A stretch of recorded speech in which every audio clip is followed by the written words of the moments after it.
नमस्कार, मैं Sangeeta from learn hub, the learning platform जहां पढ़ सकते हैं math science SST absolutely free at learnhub.com।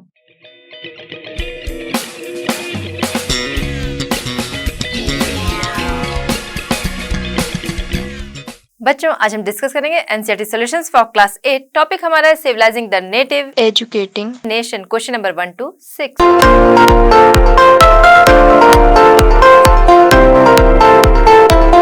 चलिए बच्चों, हमारा आज का चैप्टर स्टार्ट करते हैं। क्वेश्चन नंबर 1 हमारा है match the following. Match the following है, क्या करना है आपको पता है। चलिए आइए देखते हैं। फर्स्ट है हमारा विलियम जोन्स। विलियम जोन्स को किससे मैच कराएंगे? विलियम जोन्स को मैच कराएंगे respect for ancient cultures. Respect for ancient cultures से मिलाएंगे। क्यों मैच कराएंगे? इसलिए मैच कराएंगे क्योंकि जो विलियम जोन्स थे ये अदर कंट्रीज के, ये सभी कंट्रीज के एंशिएंट कल्चर्स के प्रति इनके अंदर काफ़ी रिस्पेक्ट था। और इसी आधार पे उन्होंने, जब वो इंडिया आए तो उन्होंने इंडिया के बहुत सारे जो शास्त्र थे उन्होंने हिंदी लैंग्वेज सीखी, उन्होंने संस्कृत लैंग्वेज सीखी और यहाँ के जो शास्त्र थे उनका अध्ययन किया। और उसी आधार पर उन्होंने बोला कि इंडिया का जो पास्ट कल्चर था वो काफ़ी समृद्ध था, काफ़ी रिच था। तो इसलिए इनके अंदर अदर जो कल्चर्स थे, एंशिएंट कल्चर्स थे, उनके लिए काफ़ी रिस्पेक्ट था। इसलिए हम मैच कराएंगे विलियम जोन्स को respect for ancient cultures. Next हमारा है रविन्द्रनाथ टैगोर। रविन्द्रनाथ टैगोर को किससे मैच कराएंगे? रविन्द्रनाथ टैगोर को हम मैच कराएंगे learning in a natural environment. क्योंकि रविन्द्रनाथ टैगोर का मानना था कि बच्चों की जो शिक्षा है, बच्चों की जो एजुकेशन है वो नेचर इन्वायरमेंट में होनी चाहिए। नेचर इन्वायरमेंट में होनी चाहिए क्योंकि बच्चे जो हैं वो खुद से सीखते हैं। उन पे बहुत ज़्यादा प्रेशर नहीं डालना चाहिए, बहुत टाइट डिसिप्लिन उनके लिए नहीं रखना चाहिए। बच्चे अपने से धीरे धीरे सीखते हैं। तो इसलिए इन्हें हम मैच कराएंगे, रविन्द्रनाथ टैगोर को मैच कराएंगे learning in a natural environment. क्योंकि इनका मानना था कि जो बच्चे जो सीखते हैं वो नेचुरल इन्वायरमेंट में सीखते हैं। नेक्स्ट हम देखेंगे थॉमस मैकॉले। थॉमस मैकॉले को किससे मैच कराएंगे? इनको मैच कराएंगे हम प्रमोशन ऑफ इंग्लिश एजुकेशन। क्यों मैच कराएंगे? क्योंकि थॉमस मैकाले जो थे वो इंडिया में, उनका मानना था कि इंडिया की जो एजुकेशन है वो इंग्लिश लैंग्वेज में होनी चाहिए। तो प्रमोशन ऑफ इंग्लिश एजुकेशन, इनको मैच कराएंगे। थॉमस मैकाले को मैच कराएंगे प्रमोशन ऑफ इंग्लिश एजुकेशन, क्योंकि इंडिया की एजुकेशन वो इंग्लिश में चाहते थे। नेक्स्ट है महात्मा गांधी। महात्मा गांधी को किससे मैच कराएंगे? महात्मा गांधी को मैच कराएंगे हम critical of English education. Mahatma Gandhi को क्रिटिकल ऑफ इंग्लिश एजुकेशन से इसलिए मैच कराएंगे क्योंकि उन्होंने बोला था कि इंग्लिश लैंग्वेज है वो यहाँ के लोगों को गुलाम बना रही। क्यों? क्योंकि लोग इससे अपनी संस्कृति को भूलते जा रहे हैं, अपने कल्चर को भूलते जा रहे हैं और अदर कंट्रीज के लिए उनके अंदर सम्मान है। तो इसलिए इन्हें मैच कराएंगे हम महात्मा गांधी को critical of English education. Next हमारा है पाठशालाज। पाठशालाज को किससे मैच कराएंगे? इन्हें हम मैच कराएंगे गुरु, क्योंकि पाठशाला जो होती थी वहां पर गुरु पढ़ाते थे। तो पाठशाला को हम मैच कराएंगे गुरु से। तो आई होप बच्चों कि आपको मैच द फॉलोइंग जो है वो समझ में आ गया होगा कि किससे किसे मैच कराना है और क्यों मैच कराना है। चलिए बच्चों, हम आते हैं क्वेश्चन नंबर 2। क्वेश्चन नंबर 2 हमारा है स्टेट वेदर ट्रू और फॉल्स। ट्रू और फॉल्स में हमें आंसर करना है। मतलब कुछ स्टेटमेंट्स आपके सामने हैं, उन्हें आपको पढ़ना है, समझना है और उसके बाद आंसर करना है ट्रू है या फॉल्स है। चलिए आइए देखते हैं। ए है James mill was a severe critic of the orientalist. James mill severe critic थे ओरिएंटलिस्ट के। तो ओरिएंटलिस्ट के सीवियर क्रिटिक थे। ये जो हमारा स्टेटमेंट है ये है ट्रू। क्यों? क्योंकि जेम्स मिल का मानना था कि इंडियन एजुकेशन जो है वो, उसमें बहुत सारी एरर है और इसलिए इंडियन एजुकेशन जो है वो ब्रिटिशर्स के अकॉर्डिंग होनी चाहिए। तो इसे हम शो करेंगे टी से, क्योंकि ये हमारा स्टेटमेंट ट्रू है। नेक्स्ट हम आते हैं बी। बी है the 1854 dispatch on education was in favour of English being introduced as a medium of higher education in India. जो स्टेटमेंट हमारा 1854 डिस्पैच, सर चार्ल्स वुड ने 1854 में लॉर्ड डलहौजी को एक लेटर लिखा था जिसे कि 1854 डिस्पैच या फिर वुड का घोषणा पत्र या फिर वुड डिस्पैच के नाम से जाना जाता है। इसमें उन्होंने लिखा था कि इंडियन एजुकेशन जो है वो प्राइमरी लेवल पे उसका जो मीडियम है वो मदर टंग हो सकता है, लेकिन हायर लेवल पे उसका मीडियम इंग्लिश ही होना चाहिए। तो जिसे कि वो डिस्पैच के नाम से जाना गया उनके इस लेटर को। तो ये जो स्टेटमेंट हमारा है कि हायर लेवल पे मीडियम जो है वो इंग्लिश होना चाहिए, ये स्टेटमेंट ट्रू है। तो इसे हम शो करेंगे टी से। नेक्स्ट हम आते हैं सी हमारा है Mahatma Gandhi thought that promotion of literacy was the most important aim of education. तो ये जो हमारा स्टेटमेंट है 3 वाला कि महात्मा गांधी का सोचना था कि एजुकेशन का जो एम होना चाहिए वो लिटरेसी, वो साक्षरता ही होना चाहिए, लिटरेसी होना चाहिए। तो ये जो हमारा स्टेटमेंट है ये होता है फॉल्स, क्योंकि महात्मा गांधी का मानना ये था कि उनकी जो सोच थी वो ये नहीं थी कि एजुकेशन का जो एम है वो केवल साक्षरता होनी चाहिए। उनका मानना था कि उसमें हैंडीक्राफ्ट की भी शिक्षा देनी चाहिए, जिससे कि जो बच्चा पढ़ रहा है जब वो बड़ा हो आगे वो कुछ काम करना चाहे तो उसके पास उस चीज का नॉलेज रहे, हैंडीक्राफ्ट का नॉलेज रहे, जिससे वो आगे अपना खर्चा या अपनी फैमिली का खर्चा भी चला सके।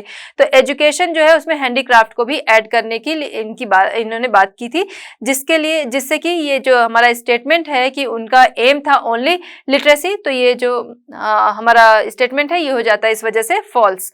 इसे हम शो करेंगे एफ से। नेक्स्ट हम आते हैं डी हमारा है Rabindranath Tagore felt that children ought to be subjected to strict discipline. Rabindranath Tagore का मानना था कि बच्चों को स्ट्रिक्ट डिसिप्लिन में रखना चाहिए। तो ये स्टेटमेंट जो है ये भी होता है फॉल्स, क्योंकि रविन्द्रनाथ टैगोर का मानना था कि बच्चे जो है वो अपने से ही सीखते हैं, इसलिए उन्हें स्ट्रिक्ट डिसिप्लिन में नहीं रखना चाहिए, उन्हें खुला छोड़ देना चाहिए और वो अपने अकॉर्डिंग चीज़ों को धीरे धीरे सीखते हैं। तो नेचुरल एनवायरनमेंट में। तो ये जो हमारा स्टेटमेंट है ये है फॉल्स, जिसे हम शो करेंगे एफ से। आई होप बच्चों कि आपको ये समझ में आ गया होगा कि कौन सा स्टेटमेंट ट्रू है, कौन सा फॉल्स है और क्यों है। चलिए बच्चों देखते हैं क्वेश्चन नंबर 3। क्वेश्चन नंबर 3 हमारा है why did William Jones feel need to study Indian history philosophy and law. William Jones क्यों फील करते थे कि इंडियन हिस्ट्री फिलोसफी और लॉ जो है उसकी स्टडी जो है वो जरूरी है। विलियम जोन्स जो थे वो उनके अंदर डीप रिस्पेक्ट था एंशियंट कल्चर के लिए, वो चाहे इंडियन एंशियंट कल्चर हो या वेस्ट एंशियंट कल्चर हो, उसके लिए डीप रिस्पेक्ट था। उनका मानना था कि किसी भी कंट्री के कल्चर को समझने के लिए, किसी भी कंट्री के रियल आइडियाज को समझने के लिए उस कंट्री के सेक्रेड एंड लीगल टेक्स्ट जो है उनकी स्टडी बहुत जरूरी है। इसीलिए जब वो कलकत्ता आते हैं, उस टाइम का कलकत्ता, तो जब वो कलकत्ता आते हैं तो उन्होंने संस्कृत का अध्ययन किया, संस्कृत लैंग्वेज सीखी, संस्कृत के बहुत सारे टेक्स्ट उन्होंने पढ़े, संस्कृत व्याकरण उन्होंने सीखी और उन्होंने गीता का भी अध्ययन किया, जिससे उन्होंने ये पाया कि इंडियन कल्चर जो था एंशिएंट इंडियन कल्चर जो था वो काफी ग्लोरीफुल था, जो कि धीरे धीरे डैमेज होता चला गया। तो इसलिए उनका मानना था कि इंडियन कल्चर जो था वो इतना ग्लोरीफुल था, उसे सभी को समझने की जरूरत है। उनके इस थॉट से काफी ब्रिटिशर्स जो थे वो भी एडमायर हुए, उन्होंने भी इंडियन कल्चर का अध्ययन किया, इंडियन फिलॉसफी जो है उसका अध्ययन की, उसकी स्टडी की। और उनका मानना था कि अगर जो हम ये स्टडी करते हैं, इंडियन थॉट्स जो हैं, इंडियन फिलॉसफी जो है, अगर हम उनकी स्टडी करते हैं, उनकी स्टडी से न सिर्फ ब्रिटिशर्स जो हैं उन्हें ही फायदा मिलेगा, उन्हें ही इंडियन कल्चर को समझने में हेल्प मिलेगी, बल्कि इंडियन जो है अगर वो भी स्टडी करते हैं अपने कल्चर की, तो वो वापस से जो अपनी हेरिटेज है, अपनी ग्लोरी, जो पास्ट की ग्लोरी अपने कल्चर की थी, उसे वो समझने में उन्हें हेल्प मिल सकेगी और जिससे वो अपने फ्यूचर में डेवलप कर सकेंगे। आइए अब हम आंसर देखते हैं। Williams shared a deep respect for ancient culture both of Indian and west Indian civilization. They felt had attained its glory in the ancient past. Ancient past में उन्होंने देखा कि इंडियन जो कल्चर था वो काफी ग्लोरीफुल था. In order to understand India, it was necessary to discover the sacred and legal texts that were produced in the ancient period. Ancient period को समझने के लिए, जो ancient period जो इंडिया का था, उसे समझने के लिए जरूरी था कि उसकी जो स्टडी की जाए, जो फिलॉसफी है, लॉ है, हिस्ट्री, उसकी स्टडी की जाए.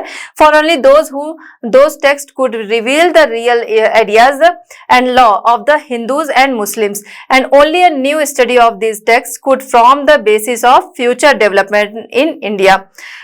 उसकी स्टडी से फ्यूचर जो डेवलपमेंट इंडिया का होगा उसका बेस बनेगा.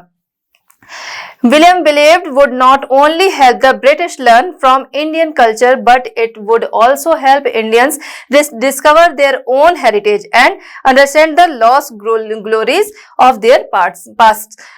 उसके स्टडी से जो इंडियंस हैं वो अपने कल्चर को समझ सकेंगे और जो उसकी लॉस्ट ग्लोरी है उसे वापस से वो रिडिस्कवर कर सकेंगे।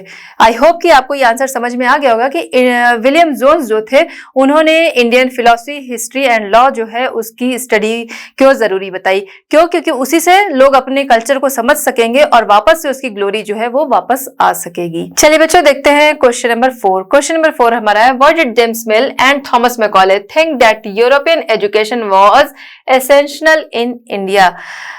क्वेश्चन हमारा क्या कह रहा है? क्वेश्चन कह रहा है थॉमस मैकॉले एंड जेम्स मिल का ऐसा मानना क्यों था कि यूरोपियन एजुकेशन इंडिया में जरूरी है।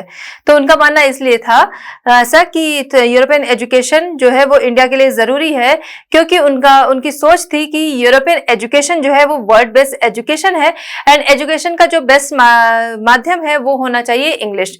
उनका मानना था कि इंडियन एजुकेशन जो है वो full of error and unscientific है और जो इंडिया के लोग हैं वो बहुत ही असभ्य, अनसिविलाइज्ड हैं। तो अगर उनकी एजुकेशन जो है वो यूरोपियन एजुकेशन होगी तो वो समझ सकेंगे कि वेस्ट के लोगों ने किस तरह से टेक्निकल एंड साइंटिफिक प्रोग्रेस जो है वो पाई है। वहां के लोगों ने टेक्निकल एंड साइंटिफिक प्रोग्रेस जो है वो किस तरह से की है, ऐसा उनका मानना था कि अगर इंग्लिश एजुकेशन, उनकी एजुकेशन अगर इंग्लिश लैंग्वेज में होती है तो वो एक तरह से उन्हें एक तरह से सभ्य बनाने का रास्ता हो सकती है, उनके टेस्ट, कल्चर एंड वैल्यूज को चेंज करने का एक रास्ता हो सकती है कि वो सभ्य बन सकेंगे, उनका जो लिटरेचर है वो सुधर सकेगा। तो ऐसा उनका मानना था कि उनकी एजुकेशन जो है वो इंग्लिश में होगी। इंग्लिश में अगर एजुकेशन होगी तो उनका मानना था कि अगर उन्हें इंग्लिश लैंग्वेज आ जाएगी तो वो यूरोपियन लिटरेचर को पढ़ के समझ सकेंगे कि वेस्ट ने साइंटिफिक प्रोग्रेस जो है, साइंटिफिक एंड टेक्निकल प्रोग्रेस जो है वो किस तरह से की है। उनकी सोच यहां तक थी कि मैकॉले का यहां तक कहना था कि एक गुड यूरोपियन लाइब्रेरी की एक सिंगल शेल्फ जो है वो इंडिया एंड अरेबिया के कंप्लीट लिटरेचर के बराबर है। तो इस तरह से उनका मानना था कि इंडियन एजुकेशन जो है वो पूरी तरह से बेकार है, वर्थलेस है एंड जो एजुकेशन होनी चाहिए वो होनी चाहिए यूरोपियन एजुकेशन। आइए अब हम आंसर देखते हैं। James Mill and Thomas Macaulay think that European education was essential in India because they said that knowledge of the East was full of errors and unscientific thoughts. Second हमारा क्या point है? Indians should be made familiar with the scientific and technical advance that the West had made. Third है, declared Macaulay that a single shelf of a good European library was worth the whole native literature of India and Arabia. उनका यही मानना था कि एक good European library जो है उसकी एक सिंगल शेल्फ जो है वो इंडिया एंड अरेबिया के कंप्लीट लिटरेचर के बराबर है। Teaching of English could thus be a way of civilizing people, changing their tastes, values and culture. तो उनका ये मानना था कि अगर उनकी एजुकेशन इंग्लिश में होती है तो वो एक तरह से उन्हें सभ्य बनाने का रास्ता हो सकती है, उनके टेस्ट, कल्चर एंड वैल्यूज को चेंज करने का एक रास्ता हो सकती है। तो इसलिए उनका मानना था कि यूरोपियन एजुकेशन जो है वो इंडिया में जरूरी है। चलिए बच्चों देखते हैं क्वेश्चन नंबर 5। क्वेश्चन नंबर 5 हमारा है, why did Mahatma Gandhi want to teach children handicraft. Mahatma Gandhi बच्चों को हैंडीक्राफ्ट क्यों सिखाना चाहते थे? वो इसलिए सिखाना चाहते थे क्योंकि उनका मानना था कि हैंडीक्राफ्ट से बच्चे का जो माइंड है, सोल है, वो डेवलप होगा। कैसे डेवलप होगा? बच्चा जब हैंडीक्राफ्ट में तरह तरह की चीजें सीखेगा, उसका हाथ चलेगा, उसका दिमाग चलेगा, तो उससे माइंड और सोल जो है वो उसके डेवलप होंगे। उसे कुछ न कुछ नया करने का, उसके कुछ नया सीखने का, नया करने का उसके मन में आएगा, जिससे उसका माइंड जो है वो डेवलप होगा और इन सीखी हुई चीजों को वो अपनी लाइफ में कभी भी यूज कर सकता है। जरूरी नहीं कि स्कूलिंग के बाद आगे वो काम करना चाह रहा है उसी में, लाइफ में जो हैंडीक्राफ्ट है उसका यूज कहीं भी हो सकता है। तो इसलिए उन्होंने हैंडीक्राफ्ट की शिक्षा पर बल दिया। उसके अलावा महात्मा गांधी का मानना था कि बच्चे की जब स्कूलिंग कंप्लीट हो, जब उसकी स्कूलिंग एजुकेशन जो है वो कंप्लीट हो, उसके बाद अगर वो कुछ करना चाह रहा है अपने लिए या अपनी फैमिली के लिए, तो उसे उसका नॉलेज होगा हैंडीक्राफ्ट का, तो वो कुछ अपना काम कर सकता है। तो इसलिए महात्मा गांधी ने हैंडीक्राफ्ट की शिक्षा पर बल दिया। आइए देखते हैं, Mahatma Gandhi want to teach children handicrafts because education should be such that development of mind and soul. And second है हमारा, the students should also learn some useful craft so that they could be able to find some moderately remunerative employment after leaving their school.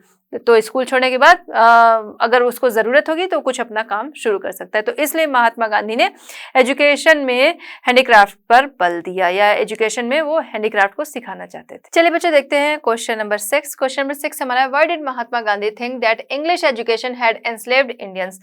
महात्मा गांधी ऐसा क्यों सोचते थे कि English education जो है वो इंडियंस को गुलाम बना रहा है। आइए देखते हैं क्यों उनका सोचना था कि जो इंग्लिश एजुकेशन है वो लोगों को इंडियंस को एंस्लेव्ड बना रहा है। Mahatma Gandhi think that English education had enslaved Indians because he believed it made them see western civilisation as superior and destroyed the pride they had in their own culture. जो English education वाले जो Indians हैं उनका मानना था कि western civilization को वो सुपीरियर मानने लगे थे। उनका विश्वास था कि वेस्टर्न सिविलाइजेशन जो है वो सुपीरियर है, और जो अपना उनका प्राइड है, अपना कल्चर है, उसे वो डिस्ट्रॉय करने लगे थे। Said Mahatma Gandhi it enslaved Indians, ये चीज़ें जो हैं वो इंडियंस को एंस्लेव्ड बना रही हैं कि अपने कल्चर को नीची दृष्टि से देखना और अदर कल्चर को सुपीरियर मानना। इसके अलावा charm by the west, west के लिए चार्म जो उनका था, appreciating everything that came from the west, west से आने वाली हर एक चीज़ को अप्रिशिएट करना। जो इंग्लिश एजुकेशन वाले जो इंस्टीट्यूशन है वहाँ पर पढ़े हुए लोग जो थे वो इन वजहों से ब्रिटिश रूल की तरफ एडमायर हो रहे थे और अपनी ही कंट्री से, अपने प्राइड से वो दूर होते जा रहे थे। Education in English crippled Indians, उनका मानना था कि जो एजुकेशन होनी चाहिए वो अपनी मदर टंग में होनी चाहिए। जो इंग्लिश एजुकेशन है वो लोगों को क्रिपल्ड कर रही है। क्यों? क्योंकि लोग सिर्फ और सिर्फ जो एजुकेशन है उनकी वो सिर्फ लिटरेसी के लिए है, और जो उनकी सराउंडिंग चीजें हैं उनसे उनका कोई मतलब नहीं है। वो अपनी ही लैंड से, अपने ही लोगों के बीच में वो स्ट्रेंजर बनते जा रहे हैं। Distance them from their own social surroundings and made them strangers in their own lands। अपनी ही लैंड से वो स्ट्रेंजर होते जा रहे हैं। क्यों? क्योंकि अपनी चीज़ों पे गर्व करना उन्होंने सीखा नहीं, या अपनी चीज़ों पे जो गर्व था उनका वो धीरे धीरे नष्ट होता जा रहा था और अदर कंट्रीज को वो सुपीरियर मानते जा रहे थे। स्पीकिंग ऑफ फॉरेन टंग में बात करने वाले, despising local culture, the English educated did not know how to relate the message. अपनी ही लोगों से रिलेट करना वो भूलते जा रहे थे। क्यों? क्योंकि वो एडमायर हो रहे थे, ब्रिटिश जो सिविलाइजेशन था उससे वो एडमायर हो रहे थे, इसलिए अपने कल्चर से, अपने लोगों से ही वो दूर होते जा रहे थे। तो इसलिए उनका मानना था कि जो इंग्लिश एजुकेशन है वो लोगों को धीरे धीरे गुलाम बना रही है और वो अपनी संस्कृति का गुणगान ना करके अदर सिविलाइजेशन का वो गुणगान कर रहे हैं। बच्चों, इस तरह हमारा चैप्टर होता है कंप्लीट। आई होप कि आपने इसे एंजॉय किया होगा। आगे आप इसका अच्छे से रिवीजन करना। मिलते हैं हम दोबारा से next chapter and next solutions के साथ। लर्नो हब फ्री है पर बेस्ट है।